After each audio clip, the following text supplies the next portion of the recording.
भाई मेरे दोस्तों को लगता है कि मैं घर से बाहर रह रहा हूँ तो मैं यहाँ पे बहुत मज़े कर रहा हूँ। तो आज मैं बताऊँगा मैं यहाँ पे मज़े कितने कर रहा हूँ। सुबह 10 बजे ऑफिस जाता हूँ, 11 बजे से 7 बजे तक वहाँ पे रगड़ता हूँ। फिर वहाँ से आने के बाद हमारे मैनेजर साहब ने संडे को दिया था वर्क फ्रॉम होम। उस दिन भी हमें छुट्टी नहीं मिली थी, ठीक है? तो मेरे कपड़े वगैरह कुछ धुले नहीं थे, तो अभी मैं आ रहा हूँ, अब कपड़े धुल के आ रहा हूँ, ठीक है? और अब मैं जाऊँगा, बनाऊँगा मैं जाके खाना। भाई मैं ये नहीं बोल रहा हूँ कि आप लोग घर से बाहर ना निकलो। निकलो भाई, कहीं भी पहुँचने के लिए कहीं से निकलना बहुत ज़रूरी है। लेकिन भाई तभी निकलो जब आप पूरी तरह से मेंटली प्रिपेयर हो।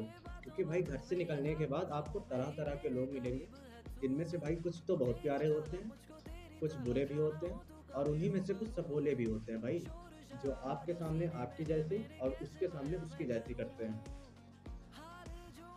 तो भाई बस यही था आज के लिए। Bye bye.